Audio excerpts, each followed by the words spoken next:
குழந்தைங்களா, இன்னைக்கு தமிழ்ல நண்பரை கண்டுபிடி அப்படின்ற பாடத்தை பார்க்க போறோம். காட்டுக்குள்ள எல்லா விலங்குகளும் நண்பர்களா இருந்தாங்க. அப்போ முயல் ஒரு புது நண்பரை கூட்டிட்டு வராரு. அது யாருன்னு முயல் கொடுக்கிற குறிப்புகளை வச்சு கண்டுபிடிப்போமா? வாங்க கதைக்குள்ள போலாம்.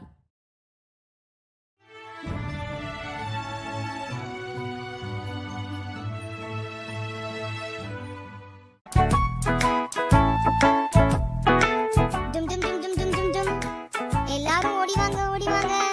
உங்க எல்லாருக்கும் ஒரு நல்ல செய்தி சொல்ல போறேன்.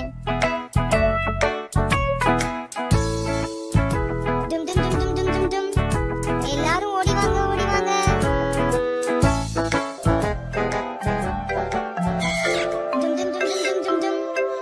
எல்லாரும் ஓடி வாங்க ஓடி வாங்க.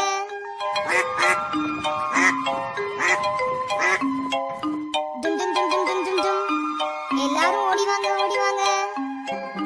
எல்லாரும் ஓடி வாங்க ஓடி வாங்க. உங்க எல்லாருக்கும் ஒரு நல்ல செய்தி சொல்ல போறேன். என்ன செய்தி என்ன செய்தி? நம்முடன் விளையாட ஒரு புது நண்பர் வரப்போகிறார். புது நண்பரா? யார் அவர்? நீங்களே கண்டுபிடிங்களேன். நான் வேண்டுமானால் குறிப்பு தருகிறேன். இவர் 4 கால்கள் கொண்டவர்.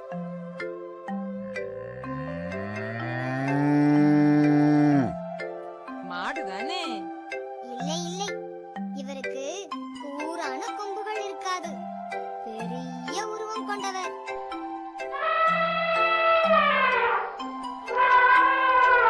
ஓ, நான் சொல்லட்டுமா? யானை தானே? ஓஹோ, இவருக்கு நீண்ட தும்பிக்கை எல்லாம் இல்லை. இவர் வேகமாக ஓடுவார்.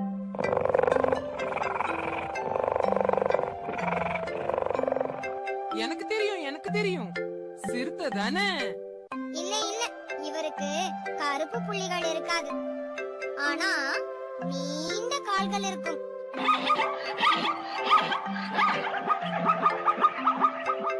வரி குதிரையா? ஓஹோ, இல்லவே இல்ல. கருப்பு வெள்ளை வரிகள் எல்லாம் இருக்காது. நீண்ட கழுத்து இருக்கும்.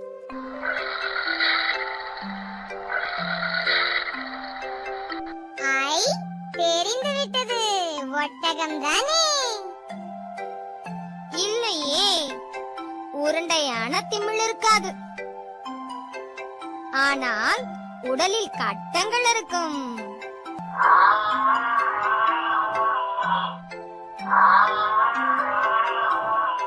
ஓ, நாங்கள் கண்டுபிடித்து விட்டோமே. நான் வந்து விட்டேனே. அவங்களோட விளையாட்டு தொடங்கியது. புது நண்பர் யாருன்னு கண்டுபிடிச்சிங்களா? அதுதான் நம்மளோட ஒட்டகச்சிவிங்கி.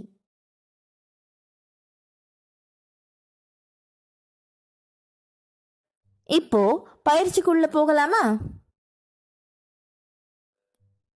படித்து பழகுக. கூரான கொம்புகள், நீண்ட தும்பிக்கை, கருப்பு புள்ளிகள், உருண்டையான திமில், கருப்பு வெள்ளை வரிகள். எழுதி பழகுக. நண்பர், திமில், தும்பிக்கை, கொம்புகள், வரிகள், ஒட்டகச்சிவிங்கி, கழுத்து. பொருத்தமான குறியிடுக. சரி அல்லது தவறு என குறிப்பிடுக. நீண்ட தும்பிக்கை உடையது யானை. சரி. ஒட்டகச்சிவிங்கியின் முதுகில் திமில் இருக்கும். தவறு. ஒட்டகத்தோட முதுகுல தான் திமில் இருக்கும். ஒட்டகச்சிவிங்கி முதுகுல திமில் இருக்காது. சிறுத்தையின் உடலில் கருப்பு வெள்ளை வரிகள் இருக்கும். வரிக்குதிரையோட உடம்புல தான் கருப்பு வெள்ளை வரிகள் இருக்கும். அதனால தவறு. வரிக்குதிரைக்கு கொம்புகள் இல்லை. சரி. மாட்டிற்கு கூரான கொம்புகள் இருக்கும். சரி. உடல் அமைப்பினை கொண்டு விலங்குகளின் பெயர்களோடு பொருத்துக. 4 கால்கள், கூரான கொம்புகள், மாடு. பெரிய உருவம், நீண்ட தும்பிக்கை, யானை. நீண்ட கால்கள், கருப்பு வெள்ளை வரிகள், வரிக்குதிரை. நீண்ட கழுத்து, உருண்டையான திமில், ஒட்டகம்.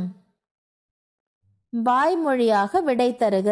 இக்கதையில் புது நண்பர் எவ்வாறெல்லாம் வர்ணிக்கப்படுகிறார்? முயல் நமக்கு சொல்லும்போது கதையில புது நண்பருக்கு நிறைய அடையாளங்கள் சொன்னார் இல்லையா? அது எல்லாத்தையும் தொகுத்து சொல்லலாமா? புது நண்பர் 4 கால்களை கொண்டு வேகமாக ஓடுவார். நீண்ட கழுத்தை கொண்டவர். உடலில் திமில் இருக்காது, ஆனால் உடலில் கட்டங்கள் இருக்கும். இவ்வாறெல்லாம் வர்ணிக்கப்படுகிறார் புது நண்பர். விடை எழுதுக. உடலில் கருப்பு வெள்ளை வரிகளை கொண்ட விலங்கு எது? உடலில் கருப்பு வெள்ளை வரிகளை கொண்ட விலங்கு வரிக்குதிரை. புதிதாக வந்த நண்பர் யார்? புதிதாக வந்த நண்பர் ஒட்டகச் சிவிங்கி. குழந்தைங்களா, இந்த பயிற்சிகளை அழகா உங்க தமிழ் நோட்டுல எழுதுங்க. நன்றி.